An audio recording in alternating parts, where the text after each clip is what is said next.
The door closes with a sound that never echoes twice. A heavy, final metal thud that seals more than steel bars. It seals a human fate.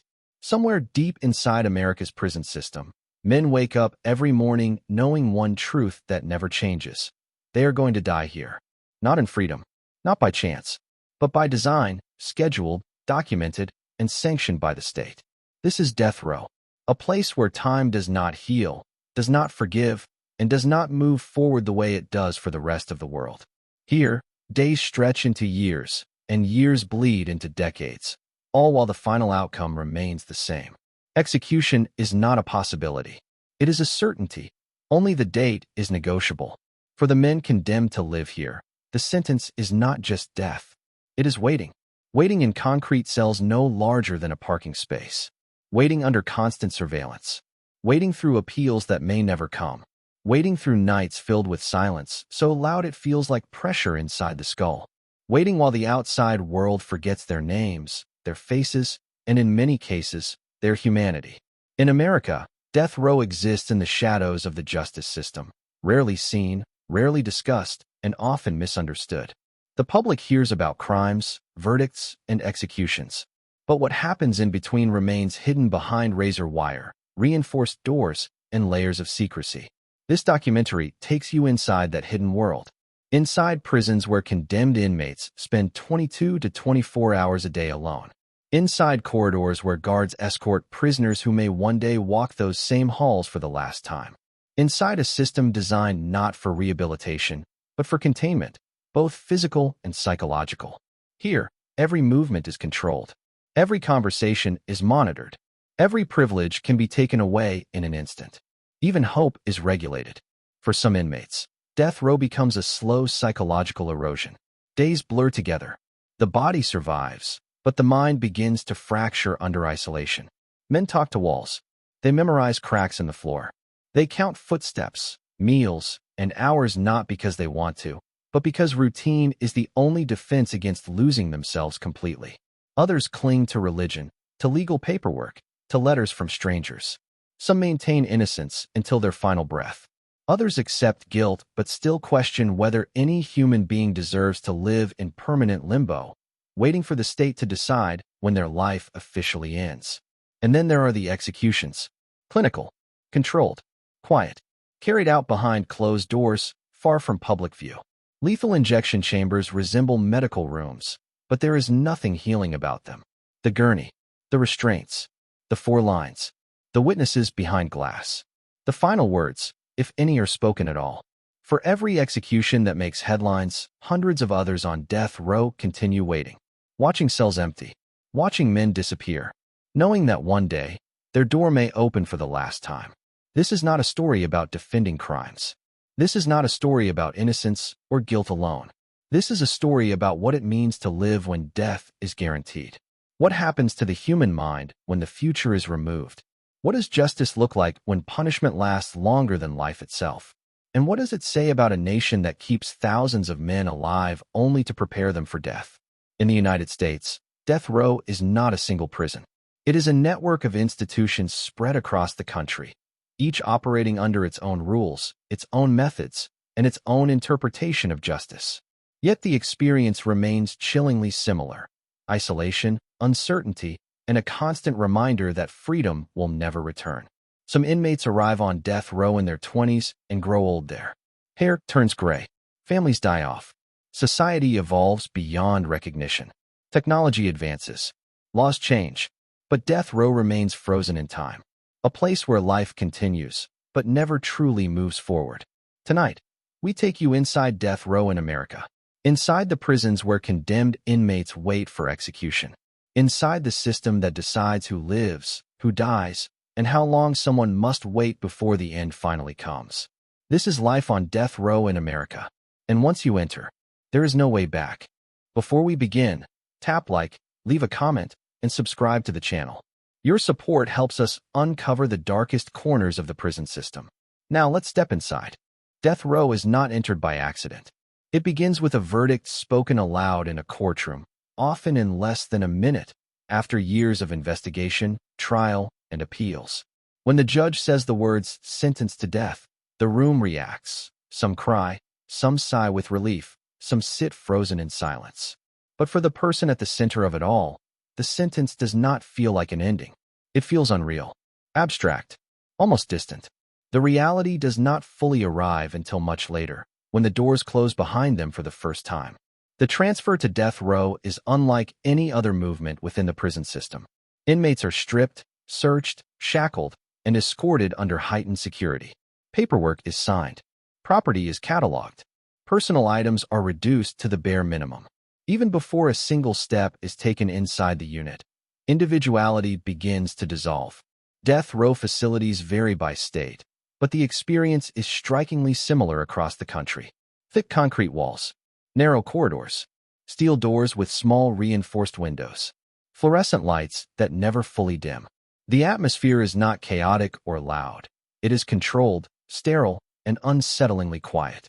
For many inmates, the first shock is the cell, a small concrete box, typically measuring between 6 by 9 feet, a steel bed bolted to the wall, a thin mattress, a combination sink and toilet made of metal, a narrow slit of reinforced glass or bars that offers a limited view of the outside world, if there is a view at all.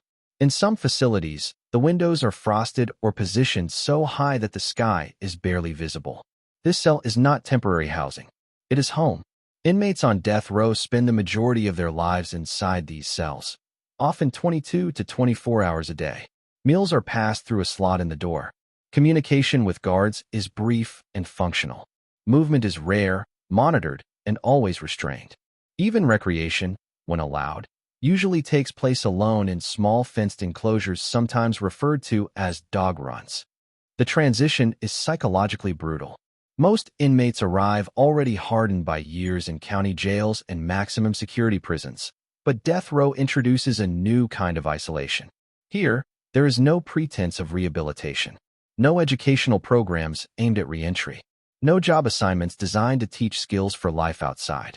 The system does not expect these men to return to society. They are expected to wait. Waiting becomes the defining feature of death row existence. Waiting for mail, waiting for legal updates, waiting for appeals, waiting for meals, waiting for lights out, waiting for news, any news that breaks the monotony, and, ultimately, waiting for the state to decide when their life will officially end. Time behaves differently here. Days feel endless, but years pass unnoticed. Inmates mark time in unusual ways. The number of meals served, the sound of the evening count, the rotation of guards. Some keep calendars. Others stop tracking time entirely, finding that awareness only deepens the suffering. Birthdays pass unacknowledged. Holidays are reduced to slightly different meal trays. The outside world becomes distant, almost fictional. New arrivals often experience a period of mental collapse. Panic attacks, insomnia, severe anxiety, depression so heavy it feels physical. Some inmates scream, pace their cells, or repeatedly press the call button just to hear another human voice. Others withdraw completely, lying on their bunks for hours, staring at the ceiling, replaying the same thoughts again and again. Veteran death row inmates recognize this phase. They call it the drop. Those who survive it begin to adapt, not because the conditions improve, but because the mind has no other choice. Routines are created. Reading becomes survival. Writing letters becomes lifelines. Some inmates memorize legal documents until they know them by heart. Others turn to religion, not always out of belief, but because faith offers structure when time has none. Guards play a complicated role in this world.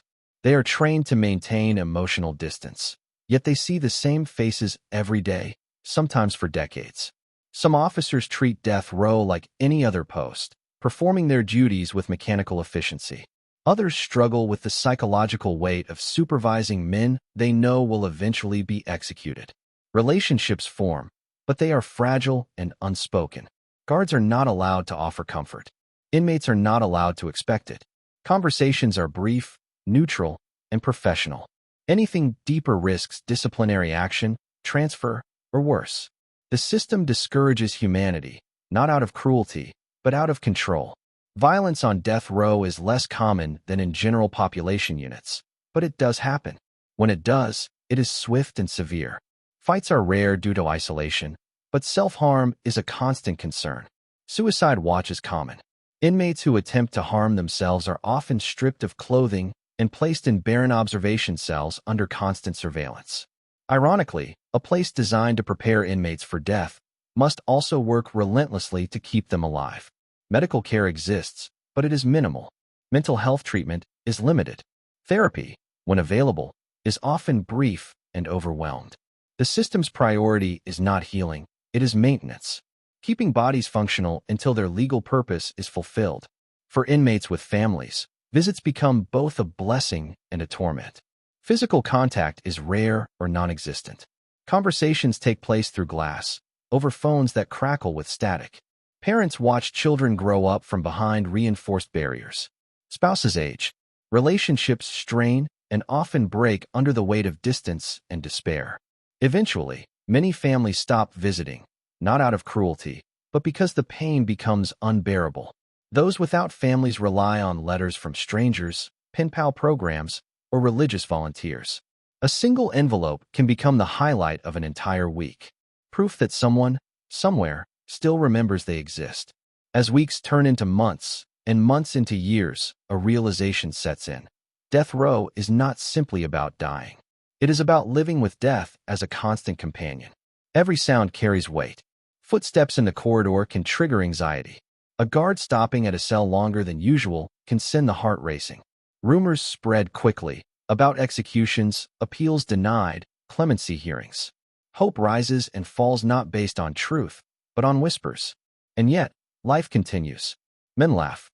They tell jokes through the walls. They debate sports, religion, politics. They argue about cases they've never seen.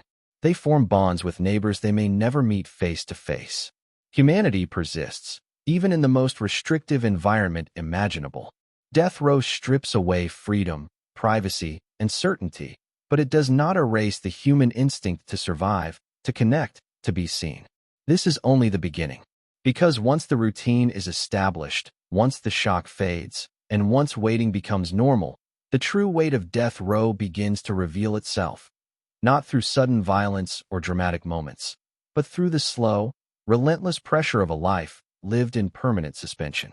And for many inmates, the hardest part is not knowing how they will die. It is not knowing when. Isolation on death row is not an accident. It is policy. From the moment an inmate arrives, separation becomes the defining feature of daily life. Unlike general population units, where movement, work details, and limited social interaction exist, death row is structured around containment.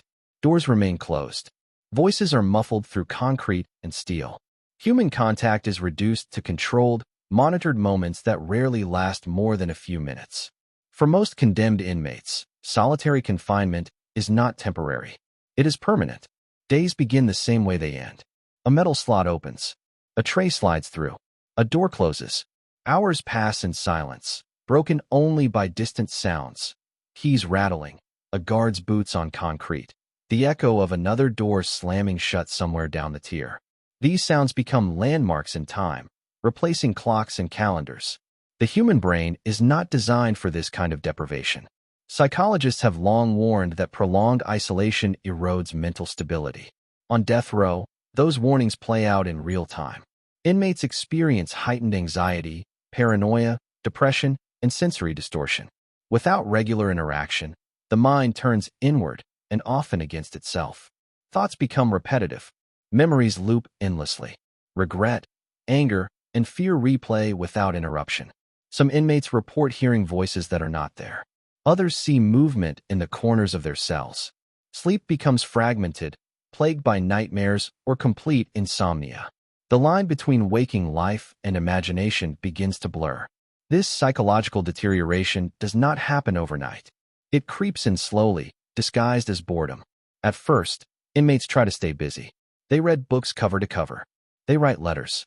They exercise in the narrow space between their bed and the door. They count push-ups. They plan appeals. They cling to routine as if it were a lifeline. But over time, the sameness becomes suffocating. Weeks pass without meaningful conversation. Months pass without physical touch. Years pass without change. The brain, starved of stimulation, begins to malfunction. Emotional numbness sets in. Joy fades. Even anger loses its edge. What remains is a dull, persistent emptiness. Veteran death row inmates often describe this stage as going hollow. The body remains alive, but the person feels absent. Reaction slow. Motivation disappears. Some inmates stop reading. Others stop writing. Meals are eaten mechanically, without taste or hunger. Days merge into one continuous stretch of existence, indistinguishable from the last. For prison officials, this is not viewed as failure. It is viewed as order. Isolation minimizes conflict. It reduces violence. It keeps condemned inmates controlled and predictable. From an administrative perspective, it works. But the psychological cost is immense. Mental health services exist on paper, but in practice, they are limited. Psychiatrists and counselors are often responsible for hundreds of inmates. Appointments are brief, infrequent, and conducted through cell doors or behind glass. Medication is the most common response to psychological distress. Pills become substitutes for human connection. Antidepressants, antipsychotics, anti-anxiety drugs, sleep aids. For some inmates, medication provides temporary relief. For others, it dulls emotions further, deepening the sense of detachment. Refusing medication can result in disciplinary action or placement on suicide watch. Suicide watch is one of the harshest experiences on death row. Inmates deemed a risk to themselves are stripped of clothing, bedding, and personal items. They are placed in bare cells under constant observation, sometimes with lights on 24 hours a day. The intention is prevention, but the effect is dehumanization. Many inmates describe suicide watch as more traumatic than isolation itself. And yet, suicide attempts continue. Some inmates see death as the only escape from endless waiting. Others attempt self-harm not to die, but to feel something, anything, that breaks the monotony. Each incident reinforces the fragile mental state of those still waiting, serving as a grim reminder of what prolonged isolation can do. The irony is impossible to ignore. A system built to administer death must first prevent inmates from killing themselves. Human connection, when it occurs, becomes intensely meaningful. A brief conversation with a guard, a letter from a stranger, a religious volunteer's visit. These moments take on outsized importance. A single kind word can linger in memory for weeks. A small act of respect, a guard using an inmate's name instead of their number, can restore a sense of identity that isolation erodes. But such moments are rare. Most communication occurs through walls. Inmates shout to neighbors they have never seen. They recognize voices, accents, laughter, and pain without faces. Bonds form between cells. Advice is shared. Jokes are passed along. When someone is executed or transferred, the silence that follows is deeply unsettling. Cells do not mourn, but inmates do. Nighttime is the most difficult. Without distractions, the mind becomes loud. Regrets resurface. Crimes replay in painful detail. For those who maintain innocence, frustration turns into obsession. Legal documents are reviewed repeatedly, searching for errors, loopholes, anything that might delay the inevitable. Hope exists, but it is fragile, easily crushed by a single denied appeal. Some inmates cope by imagining alternate realities. Others retreat into fantasy, replaying childhood memories or constructing detailed inner worlds. Religion becomes a refuge for many, not always because of belief, but because prayer imposes structure on chaos. Faith offers something isolation cannot destroy: meaning. Yet even faith has limits. When executions occur, the reality of death row crashes back in. Witnessing the aftermath, empty cells, hushed corridors, guards moving with quiet efficiency, forces inmates to confront their own mortality. For days afterward, anxiety spreads. Sleep disappears. Conversations grow tense. Isolation amplifies everything. Fear has no outlet. Anger has nowhere to go. Grief is experienced alone. There is no shoulder to lean on, no crowd to disappear into. Every emotion is magnified by confinement. Over time, inmates learn to suppress feeling altogether. This emotional shutdown becomes a survival mechanism. Caring too deeply hurts too much. Hope becomes dangerous. Expectation leads to disappointment. Detachment, while painful, offers protection. But detachment comes at a cost. When inmates finally receive legal news, whether good or bad, the emotional response is often muted. Some learn their execution date and feel nothing at all. Others receive temporary stays and struggle to feel relief. The mind, conditioned by years of isolation, no longer reacts the way it once did. This is the unseen punishment of death row. Not the execution itself, but the slow dismantling of identity that occurs long before it. Isolation reshapes how inmates think, feel, and perceive the world. It turns time into an enemy, silence into pressure, waiting into torment. And for many, it leaves scars that no sentence reduction or appeal can undo. By the time an execution date is set, the psychological damage has already been done. The state may end a life in a single moment, but isolation takes pieces of it away every day. For inmates on death row, the law becomes both a lifeline and a weapon. The moment a death sentence is handed down, the case does not end, it transforms. Trials give way to appeals, and verdicts dissolve into years, sometimes decades, of legal maneuvering. On paper, the appeals process exists to protect against wrongful execution. In reality, it becomes a slow, grinding maze that few ever escape. Every condemned inmate is entitled to appeals. This is often misunderstood by the public. Many assume death row inmates are endlessly stalling their punishment, manipulating the system to avoid justice. The truth is far more complex and far more cruel. Appeals are mandatory. They are built into the system because the cost of a mistake is irreversible. Once an inmate arrives on death row, attorneys begin reviewing the trial record line by line. Transcripts can run thousands of pages. Every objection, every jury instruction, every piece of evidence is scrutinized for error. Did the defense attorney provide adequate representation? Was evidence improperly admitted? Were jurors biased? Did prosecutors withhold information? These questions become the inmate's entire future. But the legal system does not move quickly, and it does not move kindly. Most death row inmates are represented by overworked public defenders or court-appointed attorneys. These lawyers often juggle dozens of cases with limited resources. Investigations that should take weeks stretch into years. Motions are filed, denied, rewritten, and filed again. Each step forward feels painfully small. For inmates, legal updates arrive sporadically, sometimes months apart. A letter from an attorney can spark hope or devastation in a single paragraph. Phrases like motion denied, appeal exhausted, or court declined to hear the case carry the weight of life and death. Yet these words are often written in dense legal language, difficult to understand even for trained professionals. Many inmates learn the law themselves. They study case precedents, file handwritten motions, and become experts in their own legal history. Law books are checked out repeatedly. Notes are written in the margins of legal briefs. Some inmates know their case better than their attorneys ever will, not because they want to, but because they must. Hope, on death row, is built from paperwork. Each appeal represents a delay, a chance, however slim, that execution will be postponed or overturned. A successful appeal might result in a new sentencing hearing. In rare cases, a new trial. Even more rarely, exoneration. These possibilities are statistically unlikely, but for someone facing death, even a fraction of hope is enough to cling to. The problem is what hope does over time. Every denied appeal chips away at the psyche. The anticipation is often worse than the outcome. Inmates wait months or years for decisions that arrive without ceremony.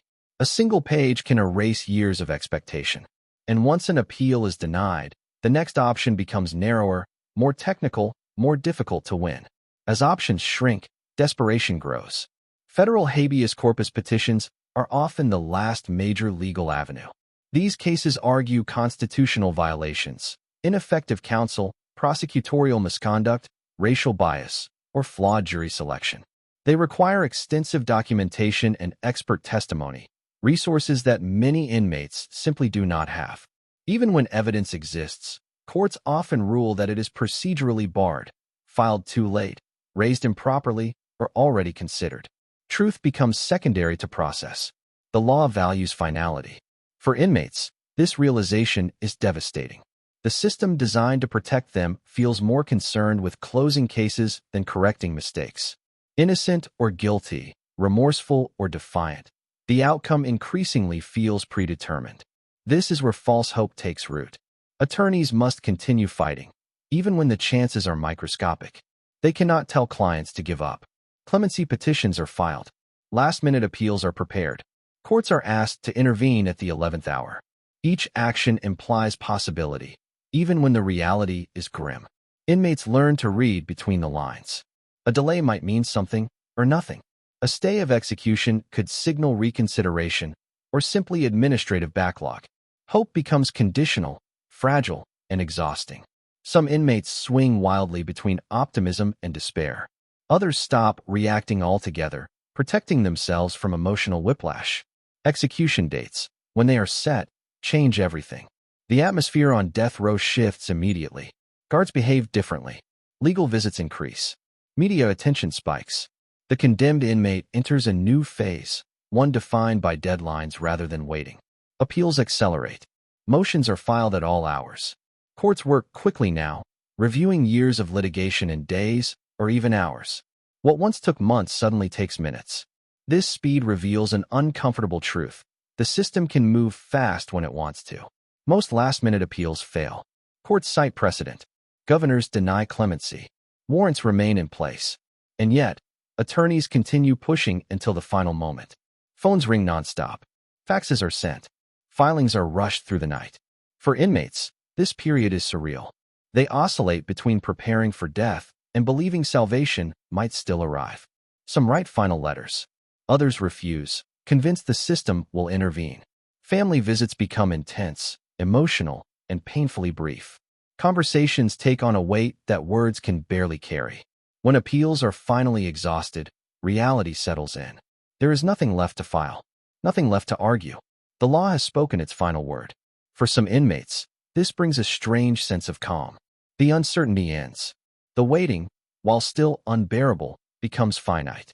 Others collapse under the weight of inevitability. Panic attacks increase. Suicide watch becomes more common. The mind struggles to accept what the law has decided. Throughout all of this, the question of justice lingers. Cases of wrongful conviction haunt death row.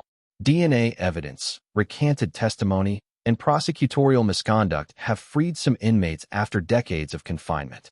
Each exoneration sends shockwaves through the system, and terror through those still waiting.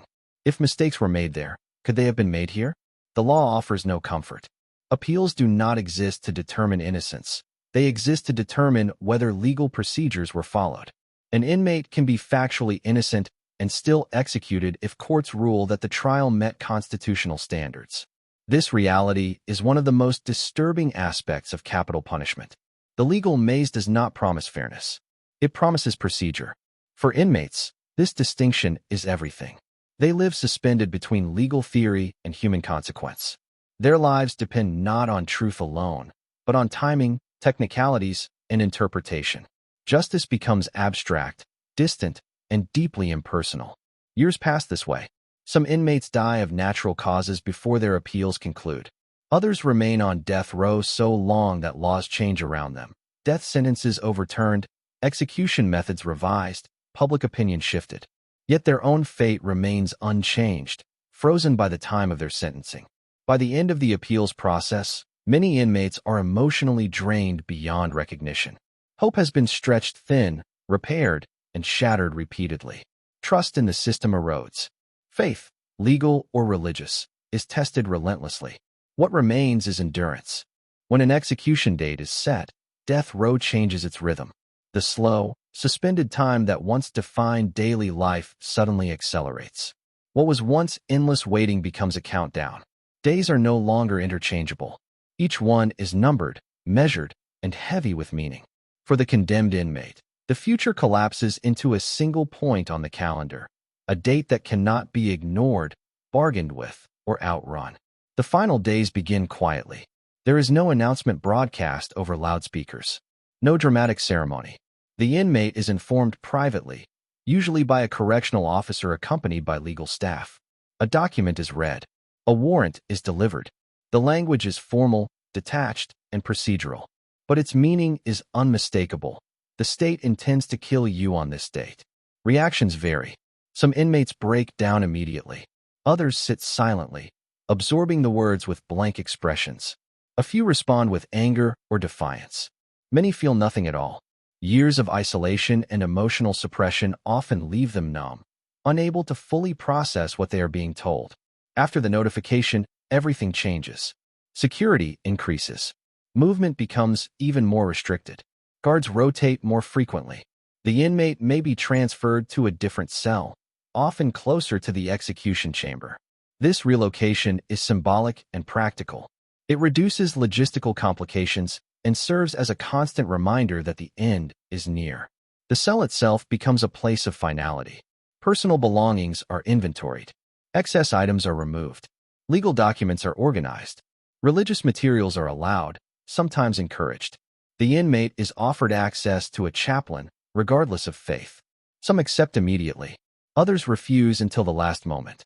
Family visits intensify during this period. Final visits are emotionally charged and tightly controlled. Physical contact, if permitted at all, is minimal. Conversations are monitored. Time limits are enforced strictly. Parents struggle to find words. Children ask questions that have no answers. Spouses attempt to be strong while knowing they are saying goodbye. These visits leave lasting scars on everyone involved. For inmates without family, the final days are lonelier still. Volunteers, clergy, or legal advocates may step in, but the absence of familiar faces amplifies the isolation. The realization that no one will witness their final moments from the other side of the glass is devastating. As execution approaches, the body reacts. Sleep becomes nearly impossible. Appetite disappears or surges unpredictably. Anxiety manifests physically, shaking hands, chest tightness, nausea. Even inmates who claim acceptance experience involuntary fear responses. The instinct to survive does not disappear simply because death has been scheduled. Mental health staff monitor closely. Suicide watch becomes more common in the final weeks.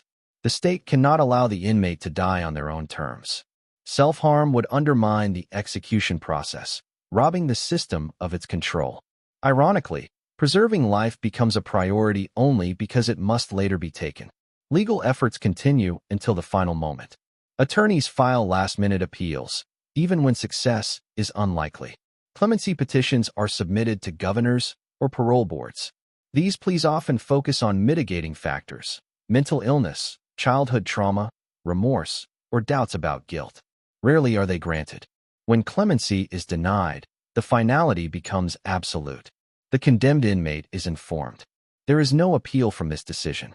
The last barrier has fallen. At this point, the legal system steps aside, and the machinery of execution takes over. The final 24 hours are meticulously planned. Every movement is documented. Every interaction is logged. Meals are offered, including the option of a last meal. Some inmates request elaborate dishes from childhood memories. Others refuse food entirely. A few choose simple, familiar comforts, a reminder of ordinary life in extraordinary circumstances. The execution team prepares in parallel. Drugs are ordered and tested. Equipment is inspected. Witness lists are finalized. Media protocols are reviewed. The process is rehearsed repeatedly to ensure precision. Errors are unacceptable, not because they would cause suffering, but because they would expose the system to scrutiny. Behind closed doors, the prison becomes a place of tension. Guards are instructed to maintain professionalism, but many struggle internally. Some request reassignment to avoid participating. Others perform their duties without comment, compartmentalizing the emotional weight. For staff who have known the inmate for years, the experience can be deeply unsettling. On the day of execution, routine continues for the rest of the prison. Meals are served. Counts are conducted. The world does not stop. This normalcy is perhaps the most disturbing aspect. The knowledge that while one life is ending, everything else carries on unchanged. Hours before the execution, the inmate is allowed final visits. These moments are raw and unfiltered. Words fail. Silence fills the gaps. Tears are shed. Apologies are offered. Forgiveness is sought or withheld. Some inmates express love. Others express anger at the system, at the crime, at fate itself. When time is up, the door opens. The walk to the execution chamber is short, often only a few steps, but it feels infinite. The inmate is escorted by multiple guards. Restraints are applied. Procedures are followed exactly. There is no rushing, no hesitation. Inside the chamber, everything is clinical. The gurney waits. Restraints are secured. Lines are inserted.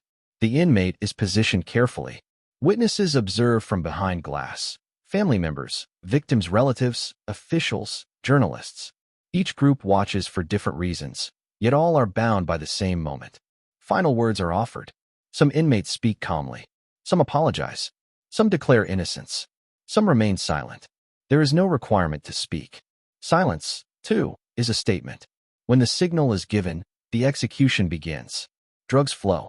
The body reacts. Breathing slows. Consciousness fades, or is supposed to. In practice, executions do not always proceed as planned. Veins collapse. Drugs take longer than expected. Witnesses shift uncomfortably as minutes stretch on. Eventually, a doctor pronounces death. A time is recorded. The witnesses leave. The chamber is cleaned. The body is released to the family or the state. Official statements are prepared.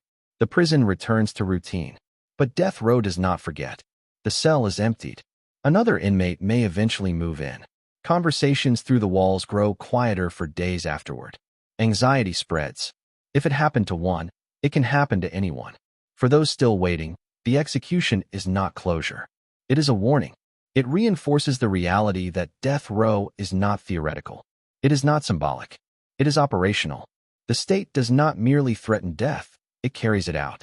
And once an execution occurs, the waiting resumes. Because for every life taken, dozens more remain suspended in the same cycle. Counting days, filing appeals, surviving isolation, and inching closer to a fate they cannot escape. Death row is not defined by execution alone. It is defined by the knowledge that this ritual will repeat. Again, and again, and again. When an execution is over, the public often assumes the story has ended. The news cycle moves on. Headlines fade. Debates briefly flare and then disappear. For most people outside the prison walls, the execution represents closure, justice served, a sentence completed, a chapter closed. But on death row, nothing ends. For the inmates who remain, execution does not bring resolution. It brings absence. A cell sits empty. A familiar voice through the wall is gone. A presence that had existed for years, sometimes decades, disappears overnight. There is no memorial, no announcement, no moment of reflection. The system does not pause to acknowledge what has been lost. Yet everyone feels it. In the days following an execution, death row grows quieter. Conversations slow. Laughter fades. Even the guards move differently, more reserved, more cautious. Anxiety spreads silently from cell to cell, because every inmate understands the truth no one needs to say aloud. If it happened to him, it can happen to me. Survivor's guilt becomes a constant companion. Some inmates struggle to understand why they are still alive when others are gone. They replay conversations, final words shouted through the walls, moments they wish they could revisit. Guilt settles in, not because they caused the death, but because they outlasted it. Others respond by emotionally withdrawing further. Bonds are avoided. Attachments feel dangerous. Caring for someone who might be executed tomorrow feels like inviting pain that cannot be healed. Over time, many inmates learn to keep relationships shallow, distant, temporary. This emotional detachment is not cruelty. It is survival. As executions accumulate, death row begins to age. Contrary to popular belief, many condemned inmates do not die by execution.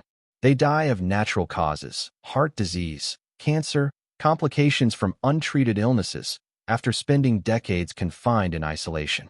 Some enter death row in their early 20s and grow old there, bodies deteriorating in concrete cells never designed for aging men. The system is unprepared for this reality. Wheelchairs roll through corridors built for shackles. Medications multiply. Chronic pain becomes common.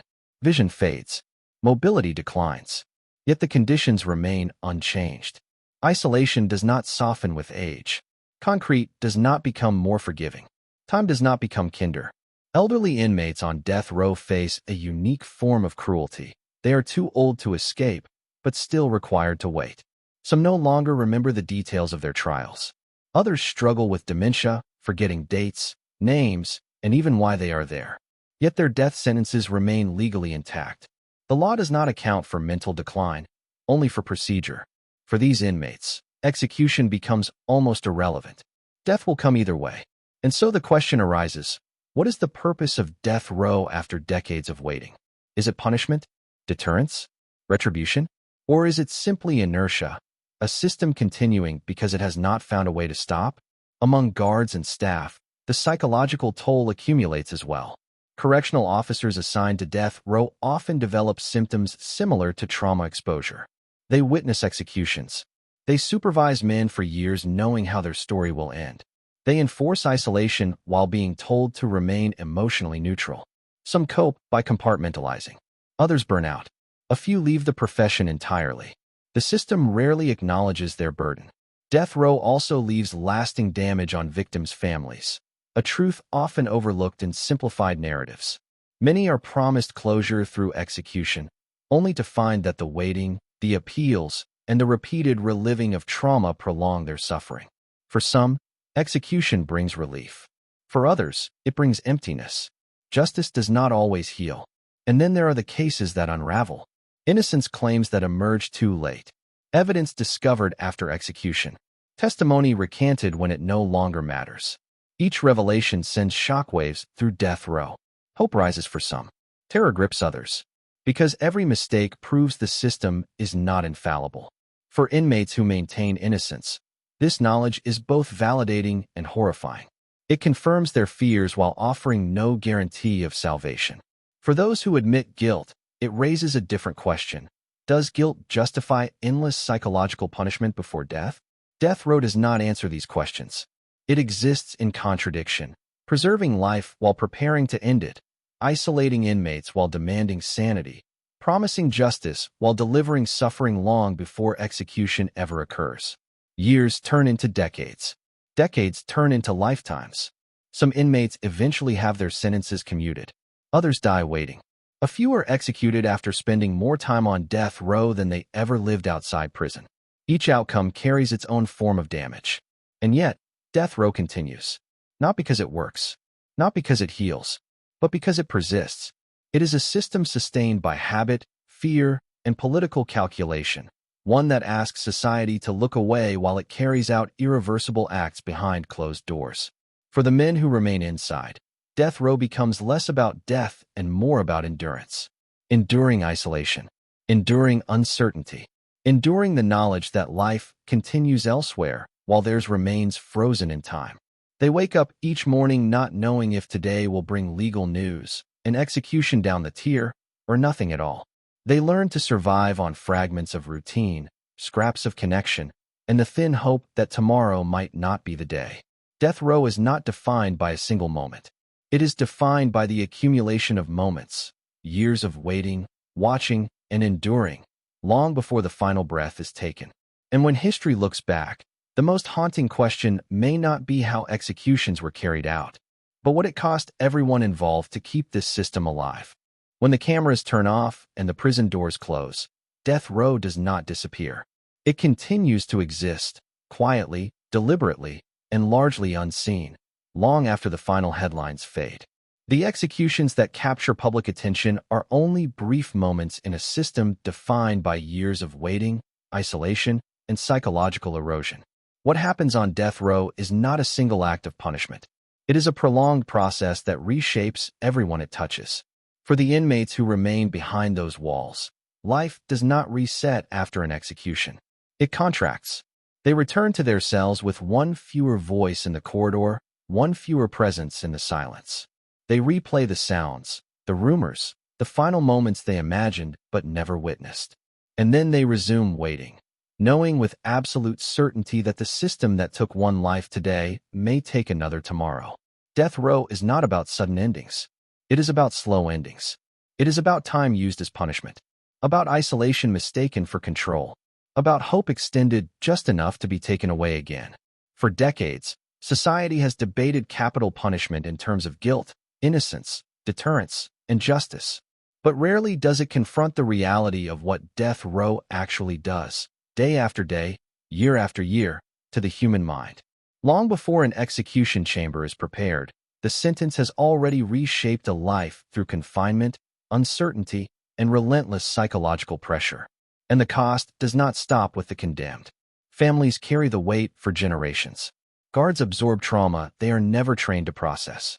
Victims' loved ones relive their loss through endless appeals and delays. And society itself bears the burden of a system that must harden itself to function. Death row asks a difficult question, one with no simple answer. Can justice exist without mercy?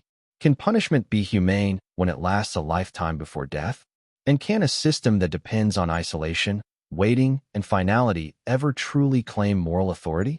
There are no easy conclusions here. Some believe death row is necessary.